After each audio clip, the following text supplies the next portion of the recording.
আশা করি তোমরা সবাই খুব ভালো আছো। আমি শিপ্রা, তোমাদের হিস্ট্রি টিচার, এবং মিনসা একাডেমিতে তোমাদের সকলকে জানাই স্বাগত। তো ইতিহাস মানেই একটা বোরিং ব্যাপার স্যাপার, মোটে ভাল লাগে না ইতিহাস পড়তে, কিন্তু পড়তে বাধ্য, কারণ পরীক্ষায় প্রশ্ন আমাকে উত্তর লিখতে হবে, নাহলে বাড়িতে বাবা মা ঠ্যাঙাবে, এরকম একটা মেন্টালিটি নিয়ে আমরা ইতিহাস পড়ি। ইতিহাসটা খুব যে একটা মন দিয়ে পড়ো তা কিন্তু নয়, কয়েকজন সেটার ব্যতিক্রম, সেটা আমি বলছি না, বাট বেশিরভাগ মানুষেরই আমাদের ইতিহাস পড়তে মোটে ভালো লাগে না, কিন্তু গল্প শুনতে তো ভালো লাগে। আর তোমরা কি জানো, ইতিহাসটা কিন্তু সেই অতীতের ঘটনা, অর্থাৎ অতীতে কি কিভাবে কি ঘটেছে এবং তার ফলস্বরূপ আমরা কি কি পাচ্ছি, সেইগুলোই কিন্তু ইতিহাসে পড়বো। তো ইতিহাসটাকে যদি একটু গল্পের মতো করি তাহলে সেটা বেশ ইন্টারেস্টিং হয়, আর সেটাই আজকে আমরা করতে চলেছি। আজকে আমরা পড়তে চলেছি পঞ্চম অধ্যায়, যার নাম হচ্ছে 20 শতকে ইউরোপ।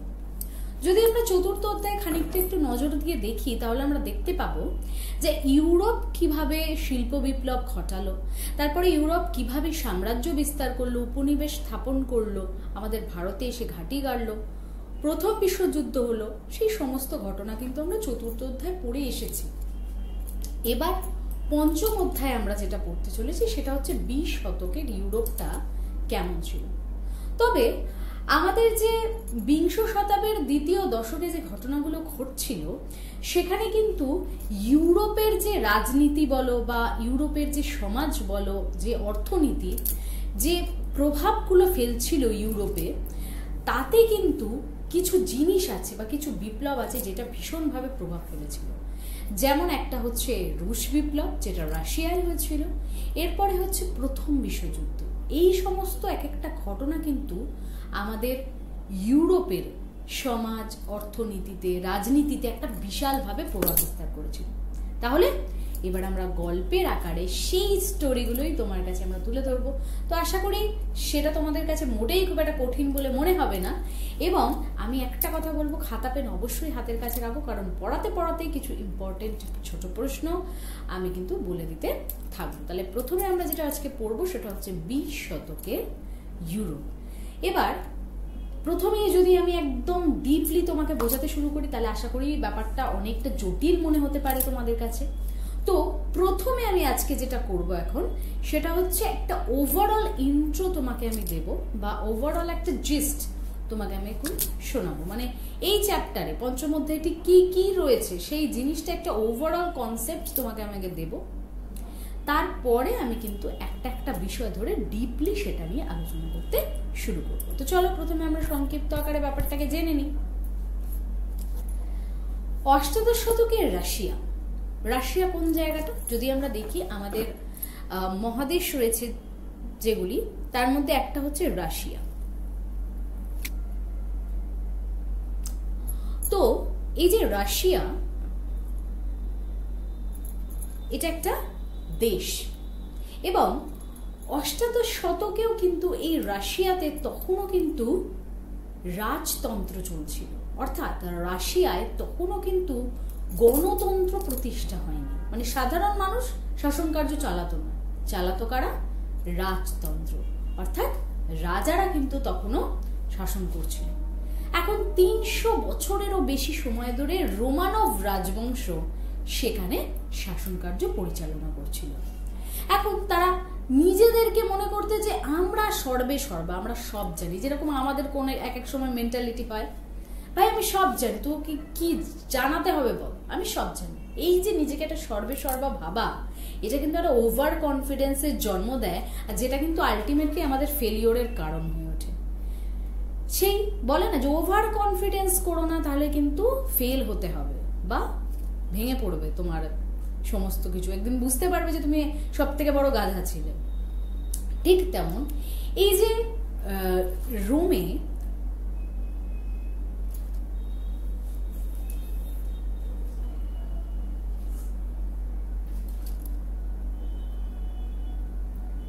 তো এই যে রাশিয়ায় তখনও কিন্তু রাজারাই শাসন করত, এবং ওই যে বললাম প্রায় 300 বছরেরও একটা বেশি হিউজ সময় ধরে কিন্তু তারা শাসন কার্য পরিচালনা করছিল, এবং তারা নিজেদেরকে ওই ওভার কনফিডেন্ট করে ফেলেছিল যে আমরা সর্বে সর্বা।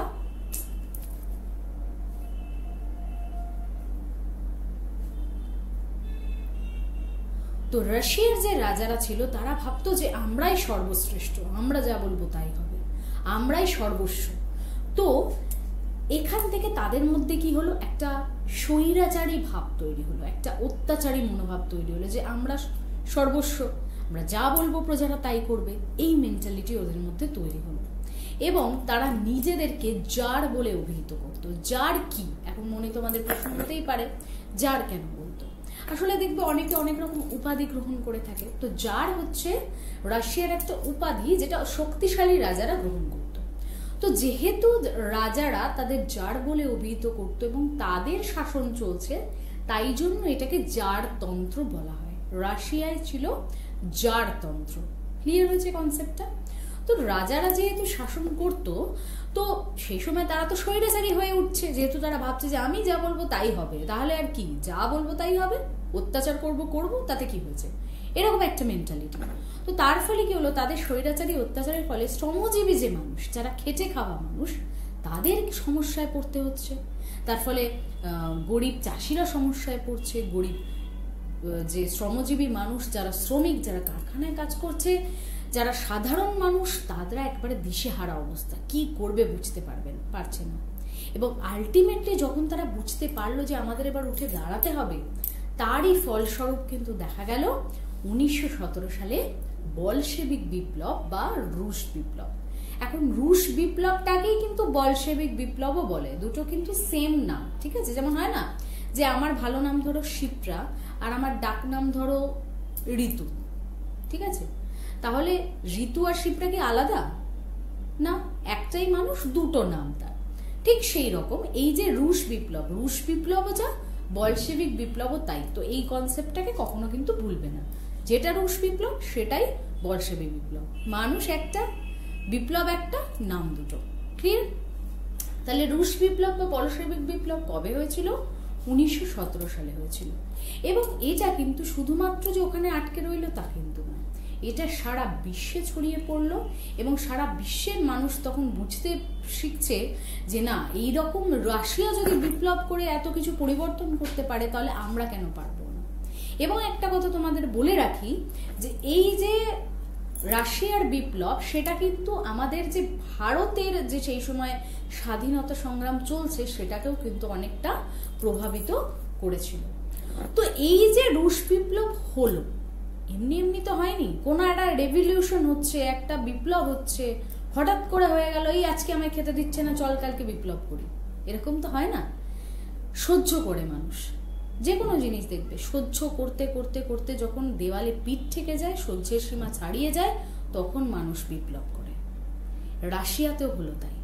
এত অত্যাচার করেছে, এত 300 বছরটা কি কম? ভেবে দেখো তো, প্রায় 300 বছর তারা এই অত্যাচার কন্টিনিউ করে রেখেছে। ফাইনালি 300 বছর পর গিয়ে মানুষ বুঝলো যে না, আর সহ্য করলে হবে না। এখনকার মানুষ যারা কিছু মানে বেশিরভাগ মানুষ একদিন সহ্য করবে না, কিন্তু এটা তো একটা পুরো দেশের ব্যাপার না, তাহলে সেখানে তো একটা তোমার রেভলিউশন একটা সময় লাগবে। তো এই 300 বছরে জার শাসন ভেঙে পড়ল এবং হলো রুশ বিপ্লব। তো রুশ বিপ্লব কেন হলো? প্রথম কথা হচ্ছে দুর্বল জারতন্ত্র, অর্থাৎ জারতন্ত্রটা দুর্বল হয়ে পড়েছিল, কৃষকদের শোচনীয় অবস্থা হয়ে গিয়েছিল, শ্রমিকদের খারাপ অবস্থা হয়ে গিয়েছিল, রুশীকরণ নীতি চলছিল। রুশীকরণ নীতি কি সেটা আমি নিশ্চয়ই বোঝাবো ডিটেলে যখন যাব। এখন আমি জাস্ট ওভারঅল একটা কনসেপ্ট দিচ্ছি তোমায়। দুর্বল অর্থনীতি হয়ে গিয়েছিল এবং প্রত্যক্ষ যে কারণটা ছিল, মানে সরাসরি যেটা ছিল প্রথম বিশ্বযুদ্ধ, এই কারণের ফলেই কিন্তু রাজতন্ত্র রাশিয়ায় ভেঙে পড়ল এবং কি হলো না, জারতন্ত্রের অবসান ঘটল, জারতন্ত্র ভেঙে পড়ল। এবং 1917 সালে এই রুশ বিপ্লবের মধ্য দিয়ে রাশিয়ায় একটা সমাজতান্ত্রিক সমাজ মানে কি ছোট্ট করে বলে দিই, যেখানে কোনো ব্যক্তিগত কারণ মালিকানা থাকছে না, সকলের সমান অধিকার, এরকম একটা কনসেপ্ট সমাজতান্ত্রিক রাশিয়ার জন্ম হলো। যেখানে এতদিন ধরে যারা শাসন করেছে, অত্যাচার করেছে, সেই শাসনটা এলো সাধারণ মানুষের হাতে। এটা তো আমি বললাম, হট করে বললাম আজকে চল কালকে যুদ্ধ করে ফেললাম, সব বদলে গেল, তা কিন্তু এতটা সহজ নয়। এই যে সমাজতন্ত্র এলো কিভাবে ঘটলো, কারণটা কি, সেগুলো কিন্তু আমি ডিটেলে এখন যে জাস্ট পয়েন্ট বললাম, ডিটেলে কিন্তু আমি সেগুলোকে আলোচনা করবো, তাহলে বুঝতে পারবো যে কেন রুশ বিপ্লবটা আসলে হয়েছিল। তো এই যে রুশ বিপ্লবটা হলো, ফাইনালি এইটার ফলে কি হলো, বলশেভিক একটা শ্রেণী তারা তাদের শাসন প্রতিষ্ঠা করতে পারলো, এবং সাধারণ মানুষ বা শ্রমজীবী মানুষ যারা এতদিন খেটে এত কিছু করেছে অথচ কিছু পায়নি, তারা কিন্তু তাদের শাসন প্রতিষ্ঠা হলো। ঠিক আছে, এই কনসেপ্টটা চলল। এবার সেরোজোভা হত্যাকাণ্ড আমরা এর আগে পড়ে এসেছি যে তাকে হত্যা করা হয়েছিল সেরোজোভায়। তো এই যে ঘটনাটা, সেরোজোভা হত্যাকাণ্ডটা তো আমরা জানি যে প্রথম বিশ্বযুদ্ধের একটা সরাসরি বা প্রত্যক্ষ কারণ, এছাড়াও কিন্তু আরো অন্যান্য কারণ ছিল। এবার এই যে প্রথম বিশ্বযুদ্ধ ছিল, এটা কিন্তু সব জায়গায় ছড়িয়ে পড়ছিল, শুধুমাত্র যে ইউরোপের কান্ট্রিগুলোতে ছিল তা কিন্তু নয়। ইউরোপের কান্ট্রিগুলো থেকে মধ্যপ্রাচ্য, যেমন ইরাক, ইরান, তুর্কি, এই সমস্ত সীমানা পর্যন্তও কিন্তু নানাভাবে ছড়িয়ে পড়েছিল। এখন যখন প্রথম বিশ্বযুদ্ধ হচ্ছে, তোমাদের একটা ইন্টারেস্টিং কথা বলি, এই যে প্রথম বিশ্বযুদ্ধ হয়েছিল, মানুষ তো শুরু করেছিল দেশেরা মিলে, সেই যেভাবে শুরু করেছিল সেই জিনিসটাও আমি তোমাদের আলোচনা করব, সব বুঝতে পারবে গল্পের মতো। তারা জানো নিজেরাও ভাবেনি যে প্রথম বিশ্বযুদ্ধটা এতটা ভয়াবহ হয়ে যাবে। মানে তোমরা যদি একটু দেখো ইউটিউবে, প্রথম বিশ্বযুদ্ধের যে আওয়াজ সেটা তোমরা শুনতে পাবে, সেটা জাস্ট কানে হেডফোন লাগিয়ে শুনবে, অসাধারণ, মানে গায়ে কাঁটা দেবে রীতিমতো। মানে শুধু মানুষের হাহাকার, মানুষের চিৎকার, আর তার সাথে বোমা পড়ার শব্দ, যুদ্ধের শব্দ, মানে একটা ভয়ঙ্কর পরিস্থিতি। এতটা ভয়ঙ্কর হয়ে যাবে যে প্রথম বিশ্বযুদ্ধ সেটা কিন্তু সাধারণ যারা যে দেশগুলো যুদ্ধ করছিল তারাও ভাবতে পারেনি। এবং প্রথম বিশ্বযুদ্ধ ভয়ঙ্কর হওয়ার পেছনে কিন্তু একটা কারণ রয়েছে। কারণ কি, দেখো প্রথম বিশ্বযুদ্ধের আগে যত যুদ্ধ হয়েছে যদি আমরা দেখি, তাহলে সেগুলো কিন্তু বেসিক্যালি ছিল তোমার ওই যে অস্ত্রহীন বা বন্দুক বা গোলা, তোপ, এই মানে ওগুলো ছিল, মানে বেশিরভাগটা হচ্ছিল যে তোমার তরোয়াল দিয়ে বা তীর ধনুক দিয়ে হতো তো বেশিরভাগটা। কিন্তু প্রথম বিশ্বযুদ্ধ এমন একটা যুদ্ধ যে সময় কিন্তু নতুন নতুন অস্ত্র, একটা বন্দুক একেবারে একসাথে 30টা গুলি বেরোবে, তারপরে যুদ্ধ জাহাজ আবিষ্কার হয়েছে, সাবমেরিন আবিষ্কার হয়ে গেছে। তো সেই সময় সবাই স্থলপথে যুদ্ধ করছে তেমনটা না, সাবমেরিন দিয়ে অ্যাটাক করে দিচ্ছে, বা একটা এমন তোপ ফেলছে যে একদম বহু দূরে গিয়ে পড়ছে এবং একসাথে অনেক অনেক মানুষ মারা যাচ্ছে, বোমা ফেলছে। তো এই সময়গুলো নতুন নতুন জিনিস আবিষ্কার হয়ে গেছে, যার ফলে কিন্তু এটা এত ভয়াবহ হয়ে গেছে। তো যখন প্রায় প্রথম বিশ্বযুদ্ধ আমরা জানি 4 বছর ধরে চলেছিল, তো এই 4 বছর ধরে যখন যুদ্ধ চলছে, তখন যে বড় বড় দেশের নেতারা তারা কিন্তু ভাবনায় পড়ে গেছে। তারা ভাবছে যে এইভাবে তো সবই ধ্বংস হয়ে যাচ্ছে, যদি এরা এইভাবে চালাতে থাকে তাহলে আর বাঁচিয়ে রাখা যাবে না, এটাকে বন্ধ করতে হবে।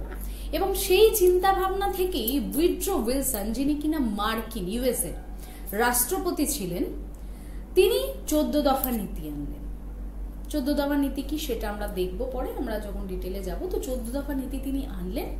এবং অনেকে আবার দেখো এই যে ব্যাপার হয় না যে ও মানলো আমি কেন মানবো, হয় না, যে ও বললেই কেন মানবো, আমার কথাও শুনতে হবে, কেন ওর কথা শুধু শুনবো, এরকম মেন্টালিটি থাকে না, অনেক মানুষ থাকে, মেনে নেবো না, শুনবো না, ওর কথা শুনবো না, আমি যা বলবো তাই, এরকম একটা ব্যাপার।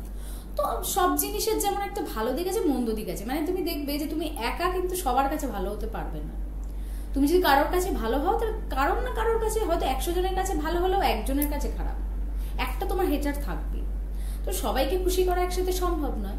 ঠিক তেমনি উইড্রো উইলসনের এই 14 দফা নীতিরও কিন্তু সমালোচনা হয়েছিল এবং নানা কারণে এটা ভেস্তে গিয়েছিল, সেটা আমি পরে বলবো। এরপর কি হলো, 1918 সাল, মানে 1914 থেকে শুরু হয়েছে, 1918, 4 বছর হয়ে গেছে। সেই সময় 11ই নভেম্বর জার্মানি শেষ পর্যন্ত হাত জোড়ো করে বলল, ভাই আমি আর পাচ্ছি না, যুদ্ধ থামাও, মানে আত্মসমর্পণ করলো নিজে থেকে,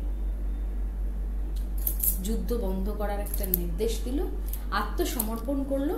এবং মিত্র শক্তি, যেগুলো আমরা প্রথম বিশ্বযুদ্ধের সময় দেখেছি, মিত্র শক্তি প্লাস আরো 32টা দেশের প্রতিনিধিরা মিলে ওরা কি করলো, ফ্রান্সের একটা প্যারিস শহরে, ফ্রান্সের প্যারিসে সম্মেলন ডাকলো। এবং তাদের মেন মেন্টালিটি কি ছিল জানো, জার্মানিকে অর্থনৈতিক দিক থেকে পঙ্গু করে দেব, জাস্ট জার্মানির নামটা শেষ করে দেব।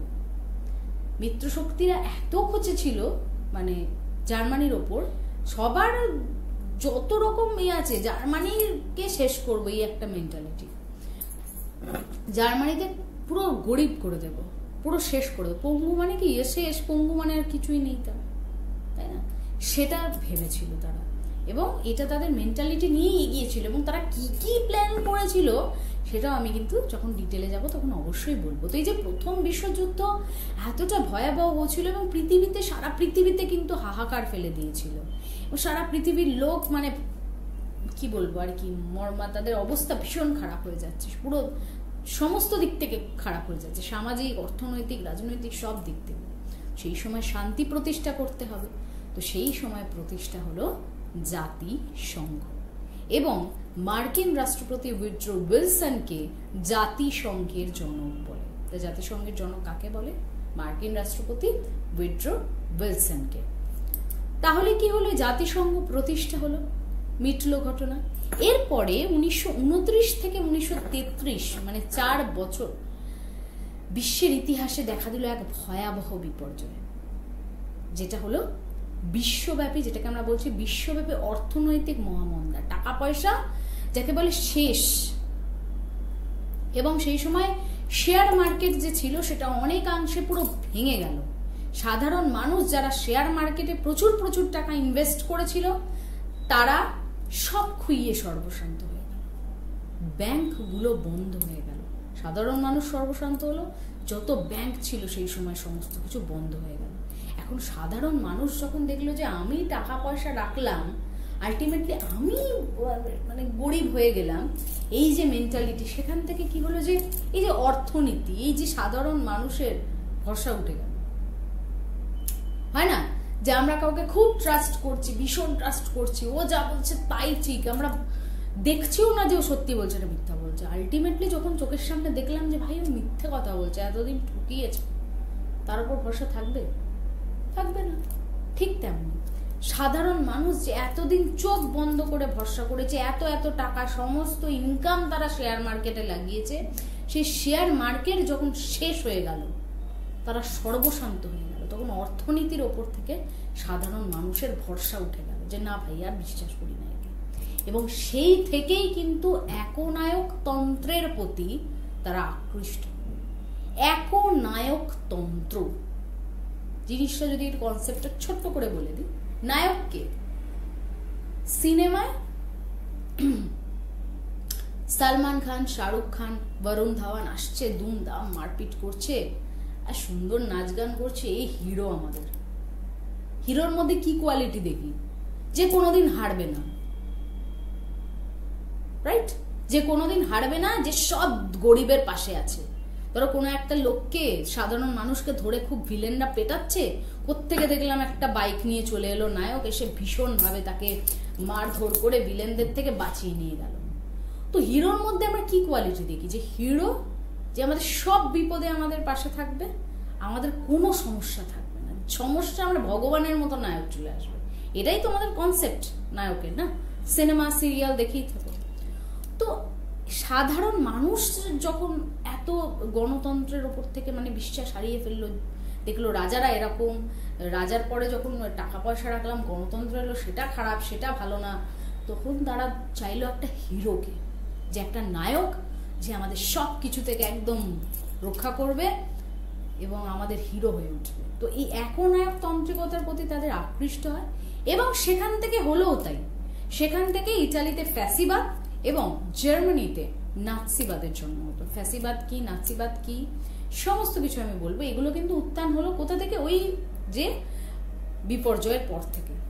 এবং 1936 সাল, তখনও কিন্তু স্পেনে রাজারা শাসন করছে। ভাবো এত ঝামেলা হয়ে গেল, 1936 সাল তখনও রাজারা শাসন করছে। তো ওই সময় কি হতো? মূলত যারা রাজা জমিদার থাকতো তাদের হাতেই সব ক্ষমতা থাকতো। তো সাধারণ মানুষ বললো ভাই মানবো না, আর এত ঝামেলা করছে ওরা, তোদের আর আমি বিশ্বাস করি না কোনো রাজাকে। তো 1931 সালে কি হলো? একটা সাধারণ নির্বাচন হলো স্পেনে, যেখানে প্রজাতন্ত্র প্রতিষ্ঠা হলো। কিন্তু দক্ষিণপন্থীরা আবার খেপে গেল। দক্ষিণপন্থী মানে জমিদার টমিদার, বণিক, এরা খেপে গেল, এরা একটা অরাজকতা সৃষ্টি করলো, বললো আবার ভোট হোক। বলে 1933 সালে স্পেনে আবার একটা সাধারণ নির্বাচন হলো এবং সেখানে কিন্তু দক্ষিণপন্থীরাই জয়লাভ করলো। ওই হয় না যে আমি ভোট করিয়েছি, আমি জিতেছি মানে খুব ভালো, আমার বদলে অন্য জন জিতে মানেই ও খারাপ, ও ভালো হতেই পারে না, আমার মতো ভালো তো নয়। ঠিক এদেরও মেন্টালিটি তাই। জমিদার সামন্ত শ্রেণী এরা ভাবছে যে আমরাই ঠিক, কিন্তু এসেই আবার শুরু করে দিল অরাজকতা। এত অত্যাচার মানুষ সহ্য করতে পারে? বাবা ভোট দিয়ে নিয়ে এলাম, তার উপর আবার আমাকেই অত্যাচার করছে, এরকম মেন্টালিটি। তো এদের যখন অরাজকতা সৃষ্টি হলো সেই সময় মানুষ দেখলো ভাই কারোর ওপর ভরসা নেই, কোনো রাজার ওপর ভরসা নেই, কোনো জমিদার, কোনো গ্রুপ, কারোর ওপর ভরসা নেই। একনায়কতন্ত্র চাই, এখানেও একনায়কতন্ত্র চাই, একটা হিরো চাই। এবং সেই থেকেই কিন্তু শেষ পর্যন্ত স্পেনে 1939 সালে 4 এপ্রিল ফ্রাঙ্কোর দ্বারা একনায়কতন্ত্র প্রতিষ্ঠা পেল। এবং এই স্পেনের গৃহযুদ্ধ পর্যন্তই কিন্তু তোমাদের এই চ্যাপ্টারটা রয়েছে। তো এইখানে দেখো শুরুর ওই কোথা থেকে, রুশ বিপ্লব থেকে স্পেনের গৃহযুদ্ধ, এই পুরো কনসেপ্টটা কিন্তু এই চ্যাপ্টারে রয়েছে, যেটা আমি তোমাদের একটা ওভারঅল ধারণা দিয়ে দিলাম। এবার আমরা কি করব, একটা টপিক উঠাবো এবং সেটার কারণ কি, বৃত্তান্ত, সেটাকে গল্পের মতো করে বলবো। আশা করি তোমরা এই কনসেপ্টটা তোমাদের কাছে মোটামুটি ক্লিয়ার হয়ে গেছে, নাহলে আরও একবার শুনে নিতে পারো। তাহলে চলো এবার আমরা ফুল চ্যাপ্টারে ঢুকি এবং সেখান থেকে একটা জিনিসকে তুলে নিই, সুন্দর করে গল্পের মতো করে শুনি। আশা করি তোমাদের ভালো লাগবে। চলো শুরু করা যাক।